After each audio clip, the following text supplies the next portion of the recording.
Boa noite, pessoal, tudo bem com vocês? Boa noite. Que bom estar todo mundo aqui, estou muito feliz, estou contente de ver vocês. Uma noite tão agradável, tão abençoada como essa.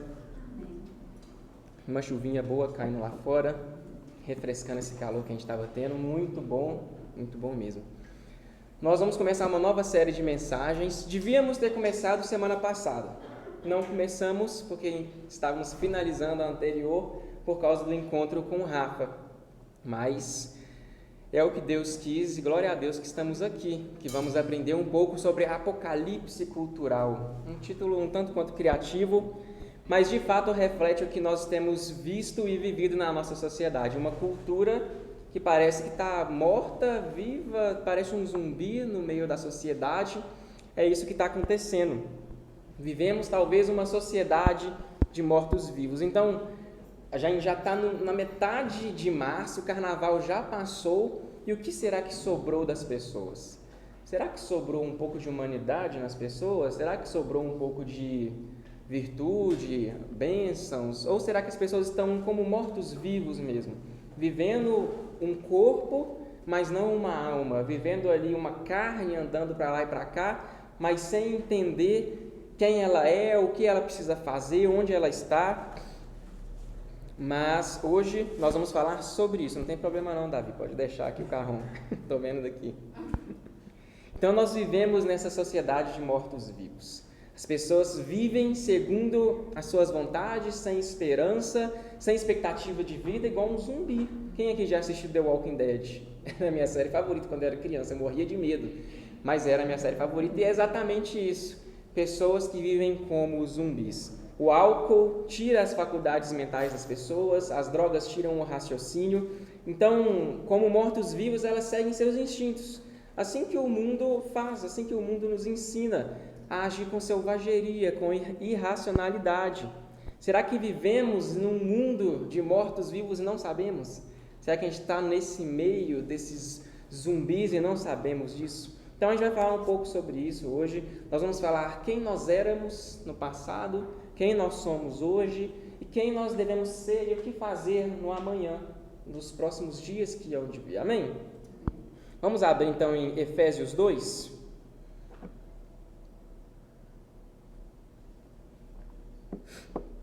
Efésios 2, nós vamos ler do 1 ao 10.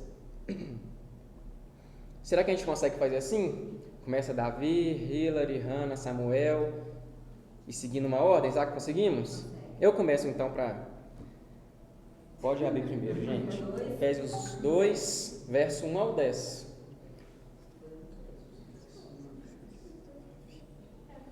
A gente tem 9 pessoas aqui, 10 contando com a Ana. Então dá para cada um ler um versículo. Vou começar. Ele lhes deu vida quando vocês estavam mortos em suas transgressões e pecados, nos quais costumavam viver, quando seguiam os padrões deste mundo e o príncipe do poder do ar, o espírito que agora atua nos filhos da desobediência. Antes, todos também vivíamos como eles, também satisfazendo os desejos da nossa natureza pecaminosa, realizando as vontades e os pensamentos dela. Como os outros, éramos por natureza merecedores da ira.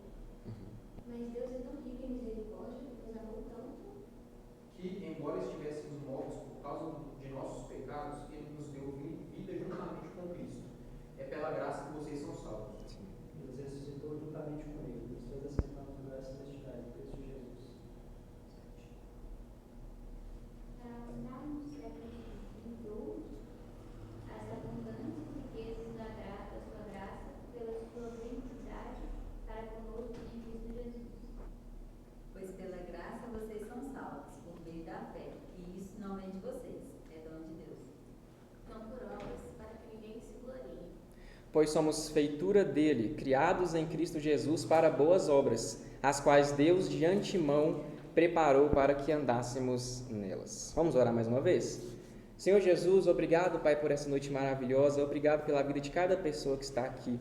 Obrigado, Deus, por aqueles que não puderam vir, que o Senhor os abençoe e cuide deles. Obrigado por aqueles que estão aqui, que o Senhor fale uma palavra ao coração de cada um. E obrigado por aqueles que também hão de chegar, que o Senhor possa abençoar-nos e também nos conduzir neste momento, em nome de Jesus. Amém e amém. Paulo, então, ele começa essa sessão na sua carta aos Efésios, trazendo uma realidade de quem que nós éramos no passado. Já no primeiro versículo, ele diz o seguinte: Ele lhes deu vida quando vocês estavam mortos em suas transgressões e pecados. É o que vai dizer no versículo 1. Jesus é aquele que nos dá vida, é aquele que, quando nós éramos pecadores e amávamos o nosso pecado, se entregou por nós, morreu pelos nossos pecados. Se a sociedade é uma sociedade de mortos-vivos, Jesus, ele é o remédio para esses mortos-vivos. Ele é o antídoto para essas pessoas. É interessante porque Paulo, ele não vai dizer que Jesus nos trouxe de volta à vida, mas Paulo vai dizer que ele nos deu a vida. Então, se ganhamos vida, ao invés de recuperar a vida, isso mostra que sem Jesus, todas as pessoas são mortas. Se eu não recuperei, mas recebi, é porque antes eu não tinha. Então, Jesus nos deu a vida quando nós estávamos mortos nas nossas transgressões e pecados. Quando não temos Cristo governando nossos corações, somos pessoas mortas espiritualmente. Quando não há o Espírito Santo dentro de nós, somos mortos para o amor e para a amizade, porque o que vai nos governar é o egoísmo, é a vontade de satisfazer a si mesmo. Jesus nos deu a vida porque estávamos mortos, não mortos fisicamente, mas mortos nas transgressões e nos pecados.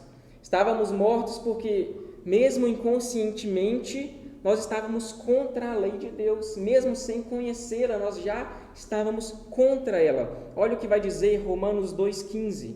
Estes mostram a obra da lei gravada em seu coração, o que é confirmado pela consciência deles e pelos seus pensamentos conflitantes, que às vezes os acusam e às vezes os defendem. Então, quando nós estamos sem Jesus, a lei moral, a lei universal que Deus colocou no coração de cada pessoa, ela pode ser quebrada.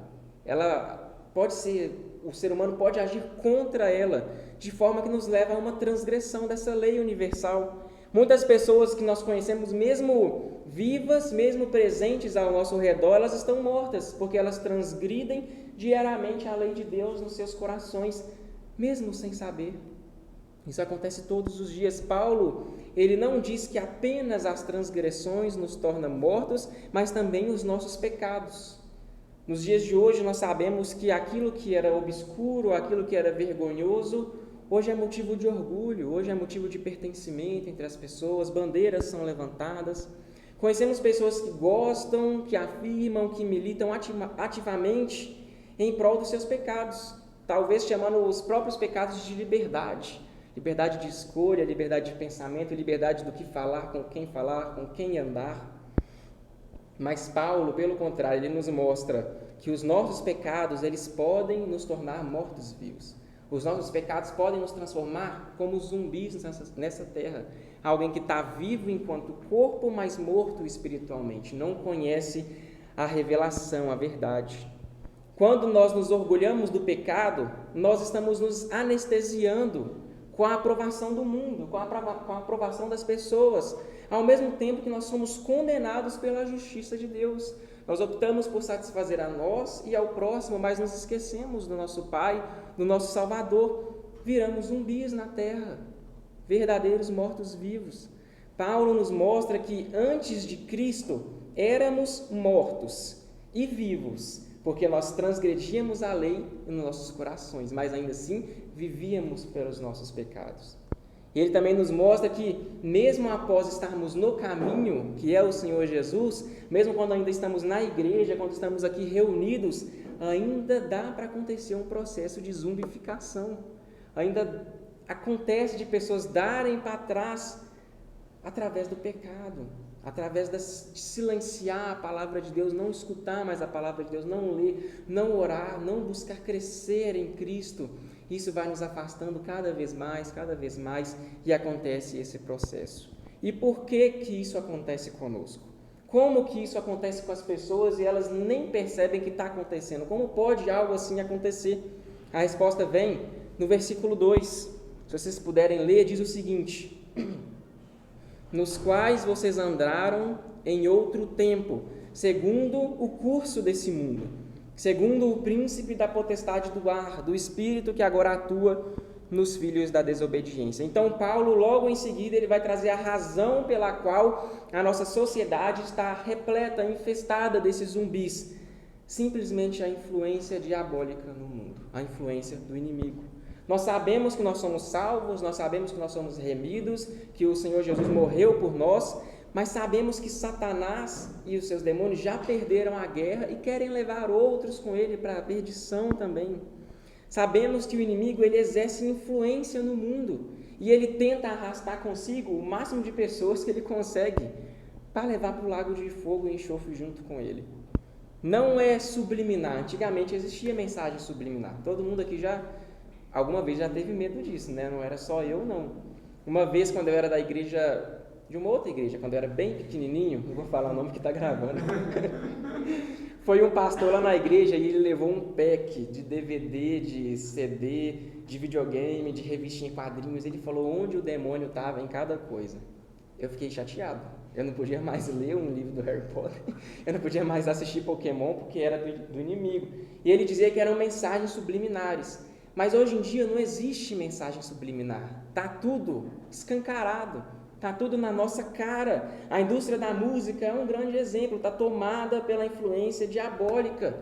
Todo mundo aqui sabe de famosos, igual Lil Nas X, Katy Perry, Madonna, Anitta. Pessoas que estão nesse antro de fama e que fazem verdadeiros rituais nos seus shows, nas suas apresentações. Não é mais algo subliminar, é algo real. E parece que a igreja não tem percebido isso, é verdade? Em Hollywood, os atores são investigados, empresários são presos, rede de tráfico humano, canibalismo humano, todo mundo está vendo o que está acontecendo diante dos nossos olhos. Não é nada escondido, é tudo à luz do dia. Então o diabo, ele influencia essas pessoas, influencia as pessoas que são tomadas pelo pecado. Isso não é nenhuma novidade, isso já acontecia há muito tempo. Paulo diz o seguinte: do espírito que agora atua nos filhos da desobediência. Quando nós estamos em desobediência, então, a Deus, vivendo conforme a nossa vontade, somos influenciados diretamente pelo inimigo, diretamente. Se aproveita das nossas fraquezas, das nossas falhas e nos influencia a fazer a vontade dele. Nos tornamos fracos, suscetíveis às tentações, inclinados ao mal. A gente pode lembrar da história de Ananias e Safira. Estavam aos pés dos apóstolos, porém o coração deles estava voltado para as vontades deles. Eles roubaram o dinheiro que era de Deus e eles pagaram o preço com a própria vida. Ambos morreram aos pés dos apóstolos. Judas, ele andava com Jesus, ele era um dos 12, mas o seu coração obedecia ao ouro e à prata. Ele vendeu Cristo por 30 moedas e o fim dele foi a morte também. Ele se enforcou e morreu. Caim ofereceu uma oferta ao Senhor, assim como Abel, porém ele estava em desobediência, ele entregou só os restos. Ele foi tentado e influenciado e cometeu o primeiro assassinato da história e ainda recebeu uma marca da maldição, que onde ele ia todos sabiam do seu pecado. Então, quando nós estamos em desobediência a Deus, é isso que acontece. Vem a influência maligna, mas nós não conseguimos resistir a essa influência. Nós caímos nela, nós nos entregamos a ela. E assim acontece conosco hoje em dia, se nós não vigiarmos. O texto diz: vocês andaram em outro tempo, segundo o curso deste mundo, segundo a potestade do ar. E eu dei um estudo aqui nesse texto e eu descobri que o verbo está no pretérito perfeito do indicativo. Significa que é algo passado, é algo que não acontece mais conosco. Então nós andávamos e éramos influenciados pelo mal, mas não somos mais. Agora nós temos liberdade em Deus. Liberdade é poder dizer não às nossas vontades. Liberdade é poder dizer não ao que nós queremos, mas sim àquilo que Deus tem para nós, que nós sabemos que é bom, perfeito e agradável. Antes éramos sim influenciados pelo mal, pelas nossas vontades, pelo sistema, pela sociedade que queria nos tornar zumbis. mas graças ao amor de Deus, hoje nós somos livres. Livres para escolher realizar a vontade de Deus nas nossas vidas. Livres para dizer não aos prazeres e às tentações.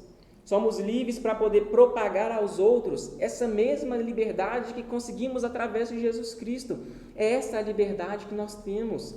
A Bíblia diz que foi para a liberdade que Cristo nos libertou. Parece que está repetindo, não é mesmo? Mas Ele nos libertou para que em liberdade pudéssemos falar da liberdade. Olha que bênção, glória a Deus por isso.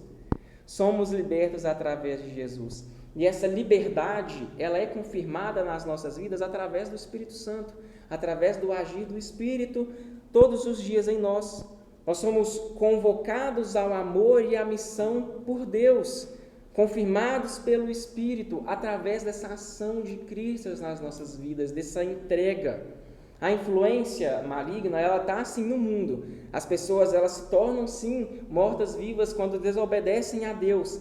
Mas qual que seria então o estágio final desses zumbis? O que acontece com eles depois que eles vivem uma vida inteira longe do Senhor? Paulo ele vai dizer no próximo versículo, elas se tornam filhos da ira. Vamos ver o que diz o versículo 3. Antes, todos também vivíamos como eles, satisfazendo os desejos da nossa natureza pecaminosa, realizando as vontades e os pensamentos dela. Como os outros, éramos por natureza merecedores da ira. Na minha tradução, a Nova Almeida vai dizer que éramos por natureza filhos da ira, como também eram os demais. Então, se a desobediência ela nos torna influenciados pelo maligno, a exposição a essa influência nos torna filhos dessa ira. O texto ele vai deixar claro quando ele nos lembra do passado, como que nós vivíamos, seguindo as inclinações da carne, satisfazendo os desejos do nosso coração. E, por fim, o último estado é a filiação da ira. É interessante porque a Bíblia ela nos mostra que podemos nos tornar filhos de diversas maneiras. Existem várias filiações que aparecem dentro da Bíblia. Em João 8,44, quando Jesus está contradizendo os fariseus, ele diz o seguinte: vocês são filhos do diabo, que é o pai de vocês, e querem satisfazer os desejos dele. Ele foi assassino desde o princípio, jamais se firmou na verdade, porque nele não há verdade. Quando ele profere mentira, fala do que lhe é próprio, porque é mentiroso e pai da mentira. Então, o diabo ele é o pai da mentira. E os que fazem a sua vontade se tornam filhos adotivos desse pai. Literalmente, filhos do diabo. Olha para você ver que filiação nós encontramos na Bíblia. Em 1 Samuel vai dizer o seguinte: eram, porém, os filhos de Eli, filhos de Belial, não conheciam ao Senhor. Belial, segundo algumas tradições antigas, algumas tradições que inclusive não estão na Bíblia, mas são tradições antigas, ele é descrito como um dos 7 príncipes do inferno, que representa cada um dos pecados capitais. Ele seria o pecado da rebeldia, o pecado da insubmissão. Belial significa sem valor, vem da palavra beli, que é sem, e iaal, que significa valor. Então, aqueles que não estão sendo úteis para o Senhor se tornam filhos da inutilidade. Os filhos de Eli eram homens sem valor, voltados para si e para os seus prazeres. Eles eram filhos de Belial, filhos daquilo que é rebelde e daquilo que é sem valor. Todas as vezes que alguém preza pela sua vontade acima da vontade de Deus, quando nós procuramos satisfazer a nós mesmos, os nossos prazeres, agindo com rebeldia, obstinação, nos tornamos filhos de Belial, filhos adotivos de Belial, misericórdia. Não é o demônio Belial em si, mas se torna um filho e filha sem valor, inúteis. E nós sabemos que nós temos sim valor em Cristo. Nós temos valor na igreja, nós somos úteis para o reino de Deus. Mas essa é uma filiação que acontece com aqueles que são rebeldes quanto ao Senhor. Há ainda o texto de Efésios que nós lemos, que fala sobre os filhos da ira. O termo aqui usado, ele descreve a ira de Deus. Aquela ira que é santa, aquela ira que é justa, que é incontestável, da qual ninguém pode sequer duvidar ou questionar. Quando nós somos desobedientes, influenciados pelo maligno, seguindo o curso desse mundo, estéticas, modas, orgulhos, pecados, somos por natureza filhos da ira, conforme o texto diz. É interessante porque o mesmo Deus que nos tornou filhos adotivos através do sangue de Jesus, Ele também pode nos adotar para a sua ira, nos tornar filhos adotivos da sua ira. O texto diz: e éramos por natureza filhos da ira, como também eram os demais. Éramos filhos da ira, porém não somos mais filhos da ira. Fomos salvos, fomos redimidos pelo sangue de Jesus. O sacrifício dele nos salvou, nos curou, nos libertou, de forma que não somos mais filhos da ira e da condenação, mas agora co-herdeiros com Deus, co-herdeiros com Cristo, caminhando rumo à eternidade, ao céu, à glória, onde viveremos eternamente com o Pai. E eu pergunto, qual que é a nossa filiação nessa noite? Talvez se eu perguntar para todo mundo, todos vão dizer: eu sou filho de Deus. Todos aqueles que receberam o seu nome e creram nele, foi-lhes dado o direito de se tornarem filhos de Deus. Mas reflita no seu coração, você é filho de quem? Não é para responder: eu sou filho da Roberta, eu sou filho da Edna. Não. Você é filho da ira? Você é filho de Deus? Você é um filho de Belial? Quem que é o seu pai nessa noite? Se você reconheceu algum desses outros que não é Deus, ainda há esperança para você, ainda há esperança. Nós sabemos que mesmo dentro da igreja ainda há essa filiação maligna, há essa influência, mas Cristo se faz presente aqui. E onde Cristo se faz presente, as trevas batem em retirada. Então que Cristo faça presença no nosso coração nessa noite. Que Ele faça presença no nosso coração amanhã, no domingo, na segunda, na terça, todos os dias, para que a nossa filiação não termine em nós, não seja um fim último, mas que também perpasse para as outras pessoas, para todos que estão ao nosso redor, aqueles que nós conhecemos e vemos a filiação maligna na vida deles. Quanto egoísmo seria, né, Flavinha, guardarmos só para nós essa filiação, mas Deus nos dá essa liberdade para falar dele, para falar do seu amor. É interessante porque hoje de tarde veio uma garota aqui na igreja chamada Luísa, que ela estava fazendo TCC na faculdade de arquitetura, e ela quis ter uma conversa comigo para falar sobre a igreja em si, a arquitetura e tal. E a primeira pergunta dela foi: por que as igrejas evangélicas cresceram tanto? Como você enxerga isso, esse crescimento das igrejas evangélicas? E eu falei: é um sinal da liberdade que nós temos. No passado, quando o Brasil era um país com a religião oficial católica, não havia um crescimento da fé evangélica, da fé protestante, mas graças à liberdade que nós tivemos no Brasil República, um Estado laico que preza por todas as religiões, agora nós temos liberdade, por isso que os evangélicos crescem tanto, porque nós temos liberdade para falar do amor de Deus. E essa Luísa, ao mesmo tempo, ela me fez outra pergunta: por que talvez em uma rua tem 3, 4 igrejas? Por que existe tanta igreja num bairro? E eu falei: Luísa, quanto mais débil ou debilitada é uma sociedade, mais hospitais há ali. Então, quanto mais igrejas há num bairro, é porque aquele bairro precisa da presença de Deus ali. Talvez existem 5 igrejas numa rua, e se você passar lá, nas 5 igrejas vão ter pessoas adorando a Deus, porque elas precisam disso, elas precisam de um local de paz, de amor, de liberdade. E graças a Deus nós temos liberdade para falar do amor de Deus. É um chamado universal, Deus nos chamou ao evangelismo, amém? Talvez alguns de nós, então, nesse exato momento, sejamos filhos da ira, filhos da mentira, cujo pai é o diabo, ou talvez um filho de Belial, uma pessoa sem valor, mas essa é uma noite de salvação, uma noite de chamado. O chamado, ele é para todos, a adoção é para todos. Deus, ele não está preocupado se eu estou de azul e o Daniel está de verde, com as nossas roupas, qual versão da Bíblia que a gente usa, se a gente usa no papel ou no tablet. Deus quer saber do nosso coração, como que está o nosso coração. Você era um mentiroso e era uma mentirosa, mas nessa noite há a adoção de Cristo para a sua vida. Você era viciado em jogos, era viciado em pornografia, mas há a adoção divina para a nossa história, para a nossa família. Talvez nós não acreditávamos nem em nós mesmos, criávamos uma própria incapacidade que nós nos rotulávamos, mas em Deus nós temos liberdade, nós somos chamados para sermos úteis no reino de Deus. E tudo que nós precisamos é orar. Tudo que nós precisamos é orar. Vamos fechar os olhos? Vamos orar? Senhor Jesus, obrigado, Pai, pela sua adoção gratuita. Obrigado, Deus, porque nós temos adoção no teu nome. Obrigado pelo sangue na cruz que nos livrou, que nos sarou. Obrigado, Pai, pelo sacrifício, um sacrifício que não exigiu de nós nada, um sacrifício que nos tirou da adoção maligna e nos trouxe para a adoção divina. Nesse momento, Pai, fale conosco, traga o teu Espírito como para fazer morada nos nossos corações, que sejamos cheios de ti. Amém. Uma vez que entendemos a natureza dos mortos-vivos, o que causa a zumbificação nas pessoas, qual o fim delas, a adoção da ira, agora nós entramos na graça, nas boas novas. A desobediência leva à adoção maligna, já a misericórdia de Cristo nos leva à vida. Vamos ver o que diz os versículos 4 e 5.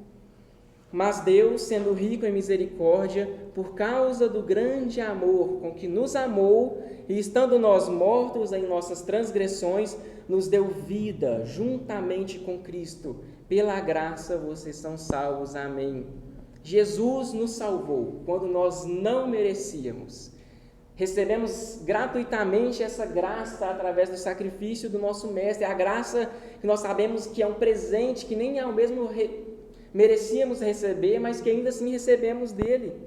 O que nós aprendemos com esse ato de Jesus é que a misericórdia, ela traz vida para as pessoas. A misericórdia de Deus por mim e por você nos proporcionou vida novamente. É o nosso antídoto, a nossa cura.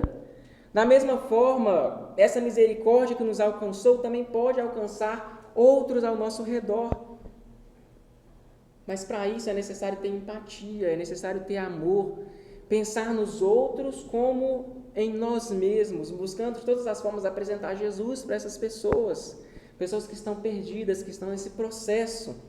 Não nos gloriamos na salvação em si, mas nos gloriamos no Deus da salvação. Não somos mesquinhos ou altivos ou pensando que somos melhores do que o outro, mas nós nos gloriamos no Senhor que nos proporcionou viver isso e que também quer proporcionar isso às outras pessoas. Então, quando nós analisamos esses dois versículos, o 4 e o 5, em primeiro lugar, aprendemos que a graça ela vem de Deus e por ela que nós somos salvos. Aprendemos também que temos responsabilidade em falar de Cristo, em falar do seu amor, falar como que Ele é a cura, como Ele é o firme fundamento para essa sociedade que é tão rasa, que é tão líquida, que é sem fundamento. Entendemos que Jesus é a cura para os zumbis do nosso tempo. Não é uma religião, não é a religião do meu avô, da minha avó, mas é Cristo. Cristo vive, Ele é o Senhor da igreja, Ele é aquele que morreu. Não foi o pastor da primeira igreja batista, o pastor da primeira igreja presbiteriana, foi Jesus Cristo que morreu. E é dele que nós devemos falar, é dele que falamos para as pessoas. Estamos falando do único e verdadeiro Senhor, aquele que ainda hoje liberta pessoas da escravidão. Amém? Por fim, o texto vai terminar dizendo, nos versos 8, 9 e 10, porque pela graça vocês são salvos, mediante a fé.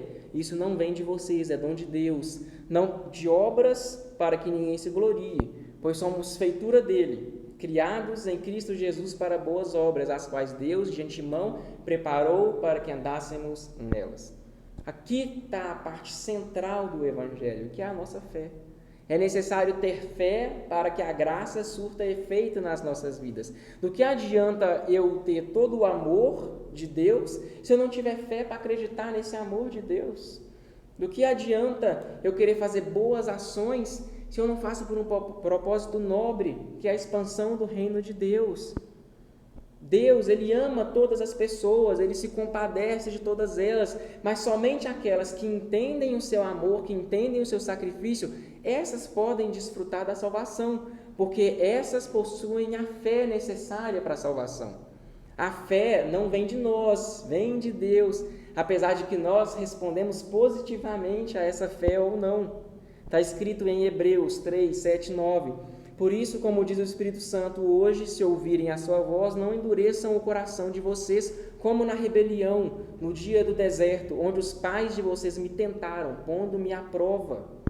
A fé vem de Deus e é recebida por nós, seres humanos. Quando nós recebemos positivamente, somos agraciados com o amor de Deus. A sua misericórdia nos adota como seus filhos.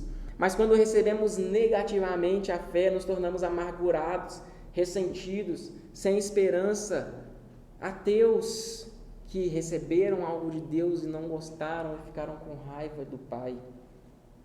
A graça vem de Deus, confirmada pela fé, não por nossas obras. Muitas religiões fazem boas obras, fazem boas ações, cuidado com os vulneráveis, caridade. Mas qual que é o verdadeiro intuito dessas pessoas? Como que é o coração delas? Eu já contei que eu tenho uma tia que ela é espírita. E os espíritas fazem boas obras porque eles creem que quanto mais boas obras se faz, melhor ele vai reencarnar na próxima vida. Onde que está o amor verdadeiro às pessoas nesse propósito? Não há. Há um amor egoísta, pensando em si. Na próxima vida eu vou nascer na Noruega de olho azul e branquinho. É isso que eles pensam. Mas nós fazemos por amor a Deus, porque Ele nos amou e por causa dessa transformação que o amor dele causou em nós, nós fazemos boas ações para com os próximos, porque é uma maneira de testificar e glorificar publicamente o nome de Deus. Aí que está a diferença. Nossa vontade é que todas as pessoas entrem no céu conosco, e para isso nós fazemos boas ações, para propagar o nome de Deus. Paulo ele diz: somos feitura dele, criados em Jesus para todas as boas obras, as quais Deus de antemão preparou para que andássemos nelas. Então, se o fim dos que vivem na desobediência é a filiação da ira, nós que andamos em amor, em graça, em misericórdia, nos tornamos imagem e semelhança de Deus, feitura dele, criados em Cristo para boas ações, para boas obras. Quando estamos em Deus, realizando o seu querer, a sua vontade, nos tornamos parecidos com Deus, parecidos com o nosso Pai. Começamos a ter atitudes como as atitudes do nosso Pai, cultivando virtudes, frutos do Espírito que vem de Deus. Essa é a vontade de Deus para todos nós, nos tornarmos semelhantes a Ele. E então realizamos boas ações pelo seu nome, pelo seu nome. Nós possamos sair daqui essa noite com essa consciência, com esse entendimento. Entender que a sociedade ela é sim de mortos-vivos, mas há uma esperança para esses mortos-vivos, uma cura que se chama Jesus. Que eu e você possamos ver, na verdade que vocês possamos ser luz na vida das pessoas, arrancando elas da filiação maligna e levando elas para a filiação divina, através do evangelismo, através das boas obras. Sejamos agraciados todo o tempo com as misericórdias de Deus, e não apenas receber misericórdia, mas transbordar misericórdia na vida das pessoas. E assim nós vamos refletir esse amor de Deus.